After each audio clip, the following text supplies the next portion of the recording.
Hello friends, welcome back to EduSet classes. This is a part 2 of PIB news analysis from 5th November to 10th November, in which I will cover the remaining articles, 10 to 15 articles. So let's start. The first article is related to the RoPax terminal at Hazira. So recently, uh, Prime Minister inaugurated RoPax terminal at Hazira. Uh, the RoPax is a roll on roll off passenger ship और ferry ship होती है. Mainly roll on and roll off इसका full form होता है. इसको prime minister ने हरी झंडी दे दी है and that is between the Hazira and Ghogha in Gujarat. So the service now shorten. इससे क्या होगा, मेनली जो डिस्टेंस है वो कम हो जाएगा 10 to 12 hours to 3 to 4 hours. अभी जो 10 से 12 घंटे लगते हैं उससे अब 3 से 4 घंटे ही लगेंगे.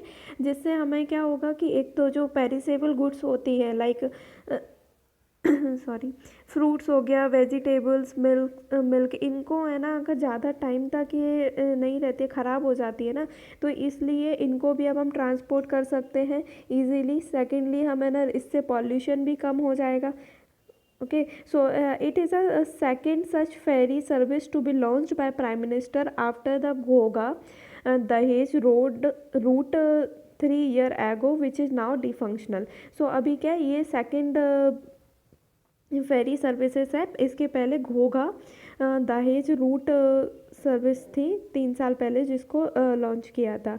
Both the services are launch to bridge the, mainly ये जो गैप है, bridge the gulf of Khambhat by providing the sea route to a large number of passenger travelling to and from between the Bhavnagar located in the western side of the gulf and the south Gujarat on the east. So mainly जो gap दोनों जगह का gulf of Khambhat में जो gap है, मतलब कि between the Bhavnagar located in the western side of gulf के जो वेस्टर्न साइड में भावनगर है और जो साउथ गुजरात ईस्टर्न साइड में उनके बीच का गैप करने के लिए ये लॉन्च किया गया है. घोघा इस fishing Hamlet and old port.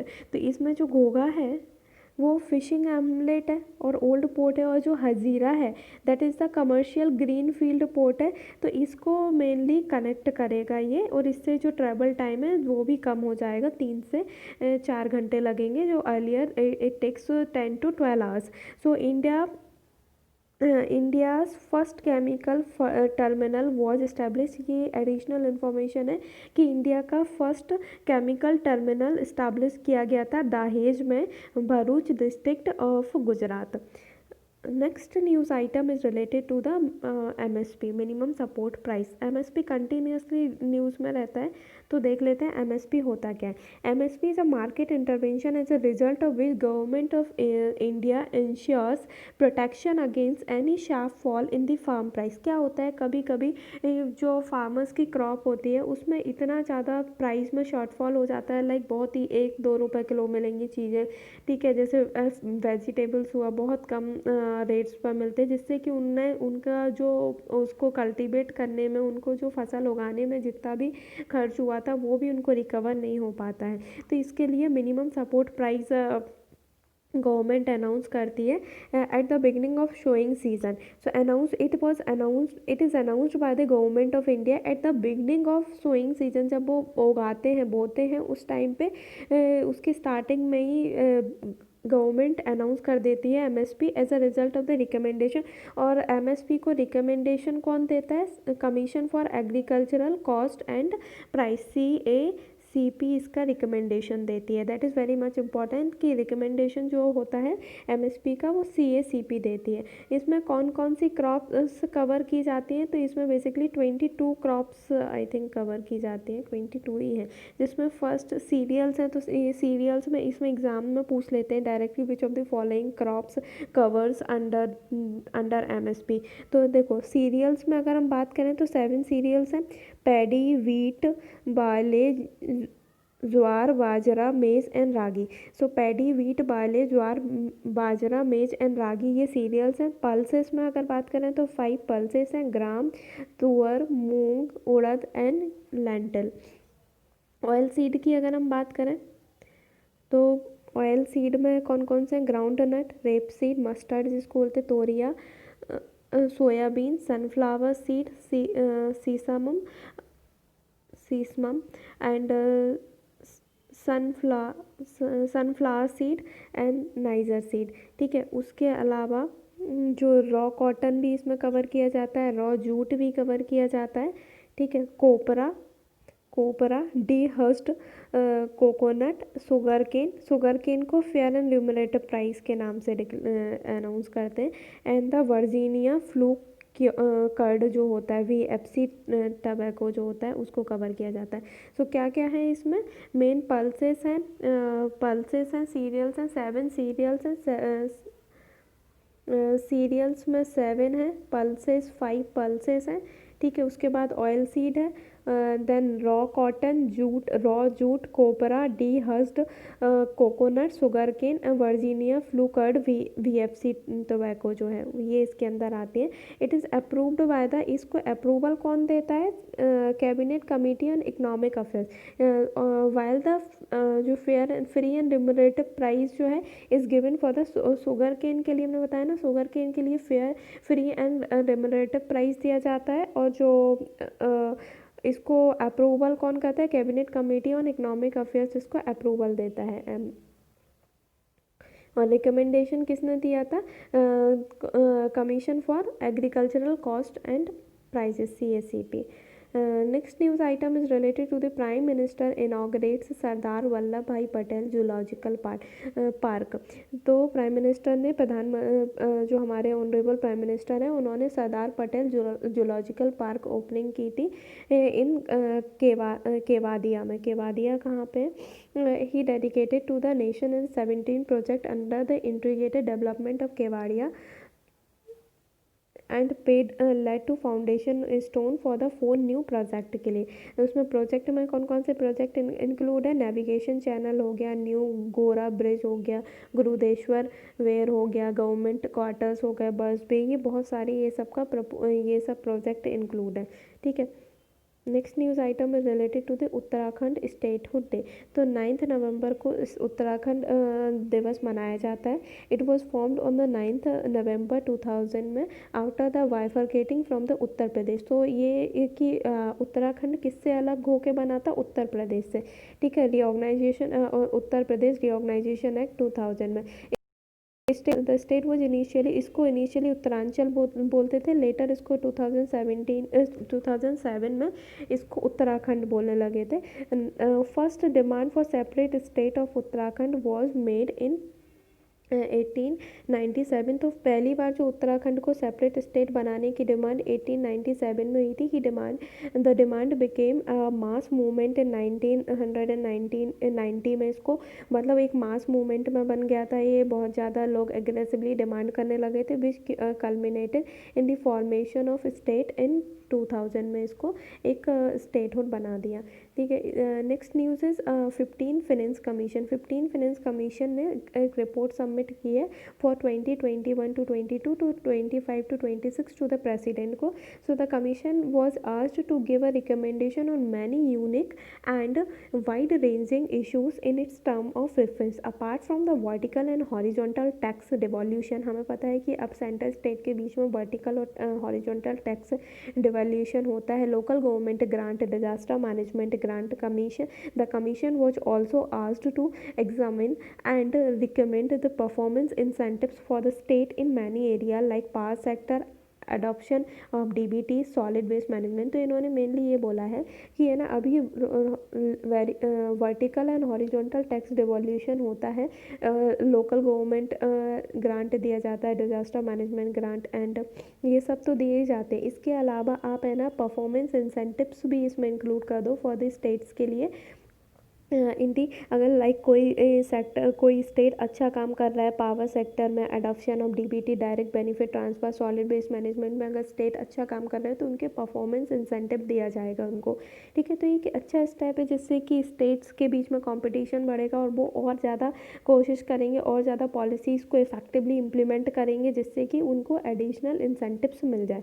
ठीक है, the commission was also asked to examine whether a separate mechanism for funding of defense and internal security ought to be set up, and if so, how much a mechanism could be operationalized.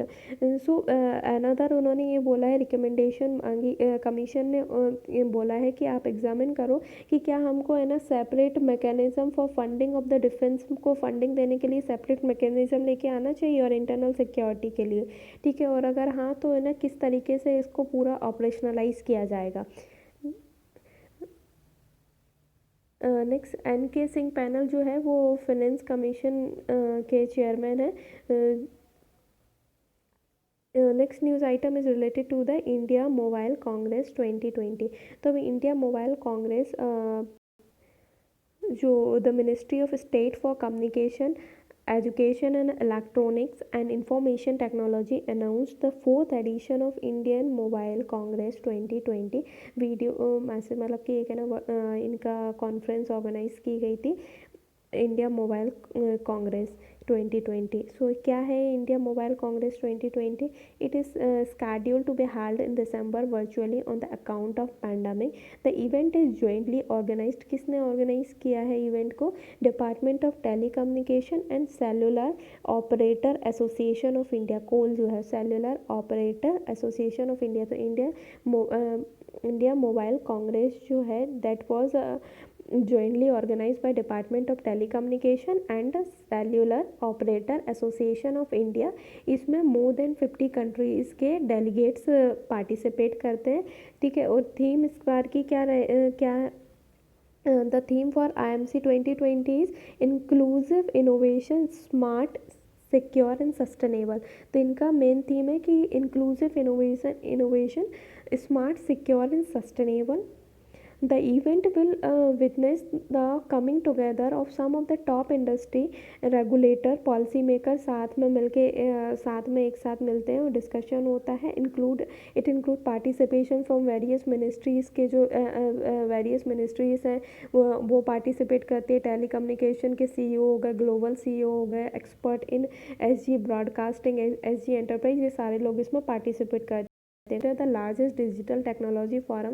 इसको largest digital technology forum consider किया जाता है Asia का। IMC has establish itself as a leading platform for bringing together the industry, government, academia and other ecosystem player to discuss, deliberate and display the latest industry technology trend around major themes such as SG, artificial intelligence, Internet of Things, data analytics, cloud and edge computing, open source tag, data privacy and cyber security, smart city and automation. तो इसको है ना एक largest digital technology forum है Asia का जिसमें industry हो गई, गवर्नमेंट हो गया, एकेडमिया हो गया और अदर इकोसिस्टम प्लेयर्स आपस में एक साथ मिलते हैं और वो डिस्कस करते हैं जो लेटेस्ट इंडस्ट्री टेक्नोलॉजीज़ है। Major theme like artificial intelligence पे भी ज़्यादा फोकस हो रहा है, internet of thing, data analytics, cyber security, smart city, automation, open source technology, data privacy पे क्या करना चाहिए और कैसे क्या क्या इनोवेशन हो सकते हैं और किस तरीके से हमको साथ में मिलके इन सब के ऊपर इनोवेशन करना चाहिए। तो अब इसमें एक आया था कि डिपार्टमेंट ऑफ टेलीकम्युनिकेशन एंड कोल ने मिलके बनाया था। ठीक है, कोल is cellular operator association of India. तो ये कोल है क्या? ये 1995 में कॉन्स्टिट्यूट किया गया था, एक नॉन गवर्नमेंट सोसाइटी है। ठीक है, इसके अलावा it is establish in India as a global leader of mobile communication का इसको ग्लोबल लीडर माना जाता है इन मोबाइल कम्युनिकेशन इंफ्रास्ट्रक्चर का, products and service in achieving the national teledensity of 100% including broadband. So the association is also dedicated to the advancement of modern communication towards delivering the benefit of innovative and affordable mobile communication communication services to the people of India. So basically एक non government society है जो India में as a global leader mobile communication infrastructure product services में as a global leader के जैसे काम करता है। ब्रॉडबैंड और ये सारी सर्विसेज प्रोवाइड करता है। Advancement of modern communication dedicated to the advancement of modern communication towards delivering the benefit of innovative and affordable mobile communication services में अफोर्डेबल प्राइस पर लोगों को प्रोवाइड करता है। Next news item is related to the mission Shakti. Mission Shakti जो है defence minister unveil ASAT missile model in DRDO Bhawan. So mission Shakti जो है that was India's first ever anti sat missile test है सक्सेसफुली कंडक्टेड इन मार्च 2019 में from doctor APJ Abdul Kalam Island in Odisha, where the fast-moving Indian orbiting target satellites in low Earth orbit was neutralized with pinpoint accuracy। तो ये mainly anti satellite first ever India की first ever anti satellite missile है जिसको 2019 में doctor APJ Abdul Kalam island Orissa से launch किया गया था लो अर्थ ऑर्बिट में। This made India the 4th nation in the world. इसको एसैट सैटेलाइट लॉन्च होने के बाद इंडिया 4th नेशन बन गया है वर्ल्ड में with the capability of defend its assets in the outer space में। ठीक है। Next news item is related to the saffron cultivation. Saffron bowl of India extend to north east. अब क्या हो रहा है कि अभी saffron cultivation mainly Jammu and Kashmir में होता है, तो अब इसको एक्सटेंड कर रहे हैं, प्लान कर रहे हैं कि नॉर्थ ईस्ट में भी इसका कल्टीवेशन हो। So north east centre for technology application and reach NECTAR has undertaken a pilot project to explore the feasibility of growing saffron in north east region. कि हम है ना नॉर्थ ईस्ट रीजन में भी सैफरन को grow करेंगे। ठीक है। Plant from seed transported from the Kashmir to Sikkim and acclimatized there are now flowering in Yangyang in southern part of northeastern state। तो इसमें मेनली जो सीड्स रहेंगी उसको ट्रांसपोर्ट किया जाएगा कश्मीर से सिक्किम। ठीक है। The botany and the horticulture department of Sikkim central university carried out test to understand the soil and actual pH condition of Sikkim and has found it comparable to saffron growing place of Kashmir. तो इसमें मैंने आप क्या कर रहे हो कि उसको कश्मीर में तो ये कल्टीवेट होता ही है, उसके बाद आप सिक्किम में आप ग्रो करने के लिए कर रहे हो तो वहाँ की सॉइल कैसी किस तरीके की सॉइल चाहिए रहती है सैफरन कल्टीवेशन के लिए, pH कंडीशन क्या होनी चाहिए, ये सारी चीज़ें चेक की जाएंगी। The project will focus on the post-harvest management and value addition of saffron so that the quality saffron drying and efficient post-harvest process can improve the saffron recovery, thereby improving its production। तो background अगर हम देखें तो saffron cultivation as a long been restricted to the limited. इसका मतलब ये mainly limited geographical area जैसे कि जम्मू एंड कश्मीर में ही होता है। पैम्पोर रीजन जो जम्मू कश्मीर का है commonly known as the saffron bowl of Kashmir. It is a main cultivator to saffron production found by the Budgam Srinagar and the Srinagar sector district में। Saffron has traditionally been associated with the famous Kashmiri cuisine में काम में आता है। मतलब कि mainly Kashmir से saffron cultivation अगर कोई पूछता है तो मेनली कश्मीर में ही होता है, तो कश्मीर का ही नाम आता है। इसकी मेडिसिनल वैल्यूज़ भी रहती है as considers a part of the rich cultural heritage of Kashmir and the saffron growing was confined to the very specific area in Kashmir production remained limited. मतलब कश्मीर में भी सभी जगह नहीं होता है, कुछ स्पेसिफिक एरिया में ही होता है, जियोग्राफिकल रीजन में ही होता है। National mission on saffron focused on several major to improve its farming. National mission on saffron mainly launch किया गया था which main focus is to improve its farming. The major were still limited to the specified area of Kashmir. Next is national institute of pharmaceutical education and research. तो 14th foundation day celebrate किया गया national institute of pharmaceutical education and research का। So what is national pharmaceutical education and research अगर हम देखें तो it is institute of national importance जो department of pharmaceutical ministry of chemical and fertiliser के अंदर आता है. So it comes under the ministry of chemical and fertiliser. It is an autonomous institute है which involve in higher education R&D in the pharmaceutical sector में. जो first national pharmaceutical ये centre है वो ओपन किया गया था मोहाली में 1998 में. तो जो फर्स्ट NIPER है that was established in Mohali in 1998. Currently इसके 7 सच NIPER है.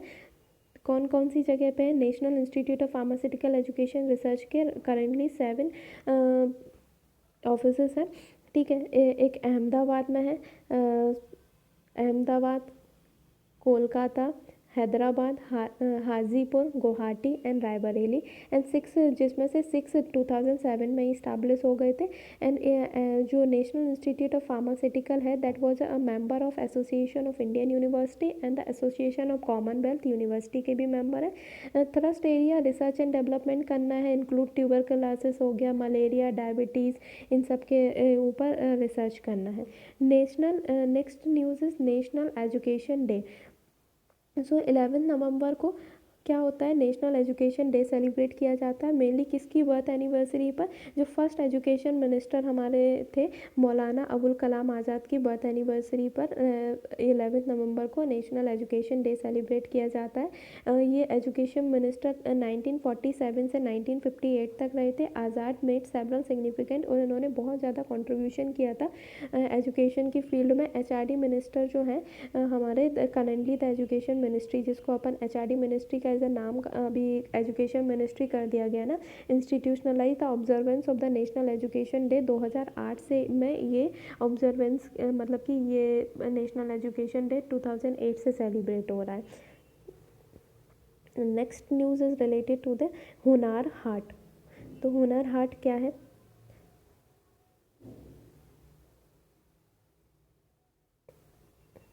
हुनर हाट जो है that is a programme to restart after the gap of 7 month. News ये है कि पेंडेमिक की वजह से ये प्रोग्राम जो था वो अभी सब जगह शट डाउन था तो कोई भी ऐसे इवेंट हो नहीं रहे थे. बट अभी आफ्टर 7 मंथ के बाद ये फिर से रीस्टार्ट हुआ है. तो हुनर हाट जो है that is a flagship programme है.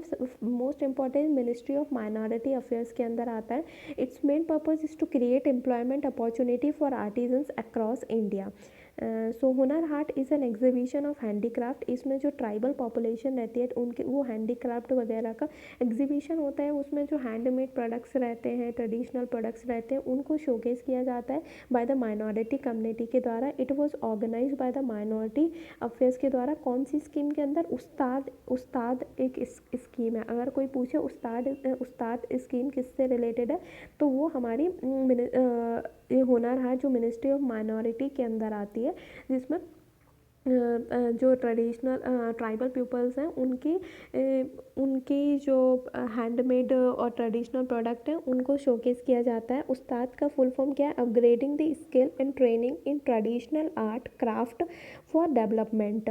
सो उस्ताद स्कीम का मेनली एम ही यही है to promote and preserve the rich heritage. जो हमारे ट्राइबल पॉपुलेशन है उसकी हेरिटेज, रिच हेरिटेज जो है, उनका जो ट्रेडिशन है, उनका जो कल्चर है, उनका जो आर्ट एंड क्राफ्ट है उसको प्रमोट करना है, प्रिजर्व करना है.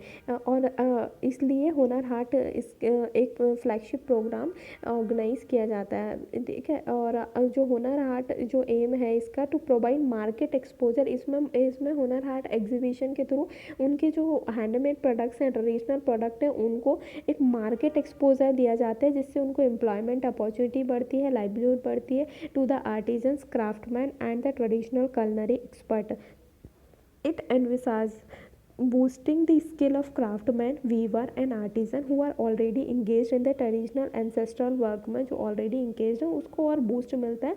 So it proved to be the empowerment exchange for master artisans and craftsmen. Next news item is related to the 30-meter telescope. इसको लास्ट में डिस्कस करते हैं, पहले इंस्पायर स्कीम देख लेते हैं। सो इंस्पायर स्कीम जो है that was statement of DST regarding the inspire fellowship matter. तो ये न्यूज़ में थी। अब इंस्पायर स्कीम किससे रिलेटेड है? एक तो साइंस एंड टेक से रिलेटेड है। जो स्कीम आई थी that is the science innovation of science pursuit for inspire research. It is one such innovative scheme propose under the department of science and tech for the attraction of talent to science. मतलब कि हमें जो talent को attract करना है science sector में, ठीक है। It's main objective of inspire would be to communicate to the youth population of the country the excitement of creative pursuit of science and attract the talent to the study of science at an early stage and build the required critical human resource pool for strengthening and expanding the science and technology system and R&D base। so हमको क्या करना है? Youth population को mainly attract करना है और उनका मतलब कि एक इंटरेस्ट क्रिएट करना है साइंस एंड टेक सेक्टर में, साइंस के प्रति, and creative pursuit of science and attract the talent to study. उनको अट्रैक्ट करना है कि study the science at the early stage and build the required critical, एक हमें एक ह्यूमन बेस तैयार करना है for strengthening and expanding the science and technology and R&D base को। हमारा जो साइंस एंड टेक्नोलॉजी सेक्टर है, R&D सेक्टर है, उसको स्ट्रेंथन करने के लिए हमें एक ह्यूमन रिसोर्स पूल भी तैयार करना है। इंस्पायर स्कीम में 3 प्रोग्राम आते हैं, उसके 5 कंपोनेंट्स हैं। So it consist of 3 programs and 5 component. कौन कौन से प्रोग्राम्स हैं? First is scheme for early attraction of talent for science, SEAT के नाम से जानते हैं, scheme for early attraction of talent for science. Second is scholarship for higher education, SHE scholarship for higher education. Third is assured opportunity for research career, AORC। तो इसमें इन तीनों scheme में क्या होता है? We can understand through this diagram. Inspire scheme 3 थी, seat, CSHE and AORC। इसमें जो सीट स्कीम है, ठीक है, उसमें क्या होता है? सीट मतलब इसमें जो सीट स्कीम है, scheme for early protection of talent for science.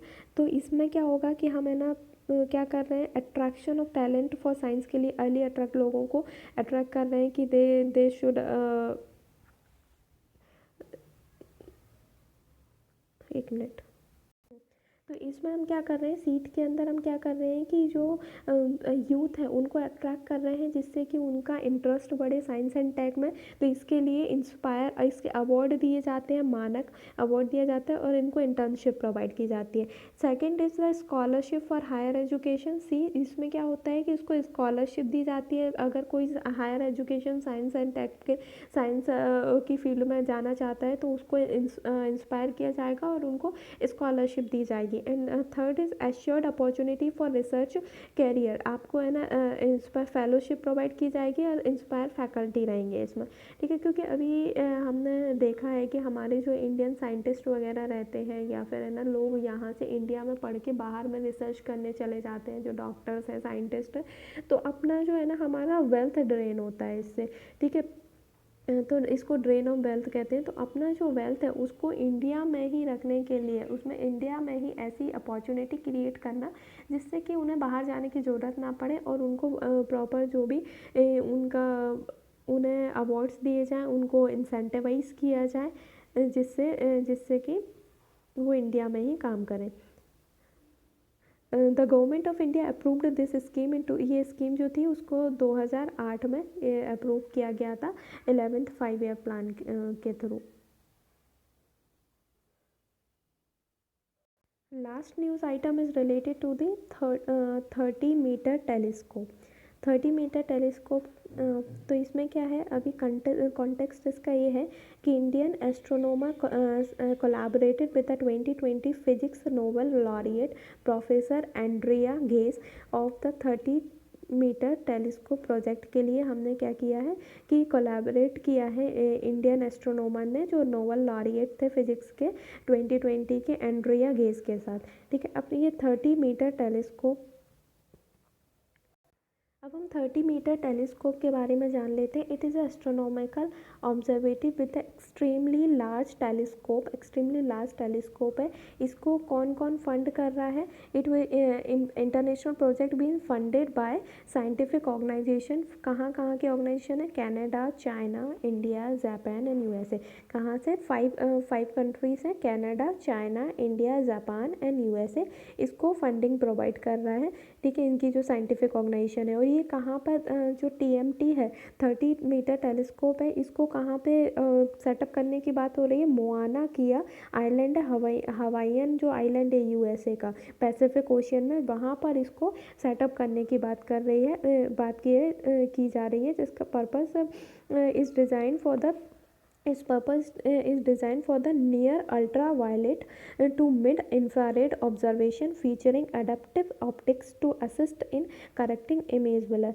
so इसमें मेनली टीएमटी है क्या? तो टीएमटी का अगर मैं आपको बताऊं तो क्या हुआ था कि जो 30 मीटर टेलीस्कोप पे बहुत ज़्यादा कंट्रोवर्सी चल रही थी, क्योंकि इसका मेन कंट्रोवर्सी इसमें ये थी कि टीएमटी को जो मोआना आइलैंड है, मोआना किया आइलैंड है, उस पे इसको सेटअप करने की बात कर रहे थे, जो पैसिफिक ओशियन में यूएस का है। ठीक है, तो उसमें क्या इसमें मेन था कि वहाँ की जो नेटिव पॉपुलेशन है मोआना किया की, वो ये जो मोआना किया है वो उसकी हाइट बहुत ही ज़्यादा है।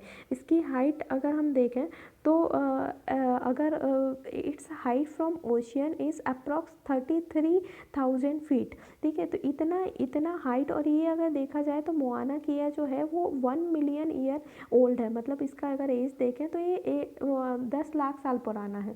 ठीक है, तो इसलिए इसकी कुछ सेक्रेड इम्पोर्टेंस है। वहाँ की जो नेटिव पॉपुलेशन है उसको इस माउंटेन को as a sacred mountain consider करती है। और उनका मानना ये था कि अगर आप इतना हैवी प्रोजेक्ट, इतना लार्ज प्रोजेक्ट वहाँ पे कंस्ट्रक्ट करोगे तो उनके जो रिलीजियस कल्चरल सेंटिमेंट्स है, उनका जो कस्टम है, उसको हर्ट होगा। ये उसके अगेंस्ट है। तो इसलिए ये वहाँ पे कंटिन्यूसली इसलिए वहाँ पे कंट्रोवर्सी चल रही थी इस प्रोजेक्ट को लेके। उसके बाद इसके अलावा इसमें बहुत सारी आसपास भी और इसको मोआना किया में ही सेटअप करने के लिए क्यों सोच रहे हैं, क्योंकि इसका मेन रीज़न ये है कि इसमें वहाँ पे ऑलरेडी बहुत सारी ऑब्जर्वेटरी हैं, कई छोटी छोटी ऑब्जर्वेटरी हैं। ठीक है, तो और इसकी जो हाइट है वो काफ़ी ऊंची है, तो इससे है ना इनको साइंटिस्ट जो एस्ट्रोनॉमर रहेंगे उनको इससे हेल्प मिलेगी। पॉल्यूशन भी काफ़ी कम है इससे। तो इस वजह से इसको वहाँ पे सेटअप करने का सोच रहे थे। इसमें बजट इसका मेनली बहुत बड़ा प्रोजेक्ट है। इसमें 1.2 बिलियन डॉलर मतलब कि अप्रॉक्स 8,000 to 9,000 करोड़ का ये पूरा प्रोजेक्ट है। और इसमें और भी कई साइट्स जैसे स्पेन, चिली, यहाँ की भी कई साइट्स को रिकमेंड किया गया था, जिसमें इंडिया की भी एक हैनले लद्दाख में जो है वहाँ पे भी इसको रिकमेंडेशन दिया गया था, जहाँ पे अभी इंडिया का एस्ट्रोनॉमिकल ऑब्जर्वेटरी लोकेटेड है। तो ये पूरा कंट्रोवर्सी था। अब इसमें क्या है, ये जो टीएमटी है, इट अलाउज, इसका मेन पर्पस क्या है कि it allows the astronomer to study the outer reaches of universe and study the distant star and exoplanet than much greater detail. तो ये क्या कर सकता है, it can study the outer reaches and the universe of the universe का, and it can also study the distant star को, exoplanet को, ये और अच्छे तरीके से ऑब्जर्व कर सकता है, स्टडी कर सकता है। ठीक है, so it's significance is as you can read that it TMT will enable the scientists to study the object far away from us in the universe and that give information early stage of evaluation of universe के evaluation के early stage पर ही हमें information मिल जाएगी। ठीक है, another is के it also give us the फाइनर detail of like undiscovered planet जो है और अदर ऑब्जेक्ट है, undiscovered planet, other object in the solar system and the planet around other star. तो उन सब के बारे में भी हमें ये जानकारी देगा। देखो यहाँ ये पिक्चर में भी लिखा हुआ है इमेज में कि ये 30 मीटर डायमीटर रहेगा इसका। टोटल कलेक्टिंग एरिया एरिया इसका 655 स्क्वायर मीटर है। और इट रिजोल्यूशन अगर इसका देखें तो ये 12 times sharper than the Hubble space telescope से इसका रिजोल्यूशन 12 टाइम्स शार्पर है। और ये इसका सेगमेंट 492 सेगमेंट्स है मिरर का अगर देखें तो। So that is it for the day friends. I hope you like the video and please do like, share and subscribe. Thank you.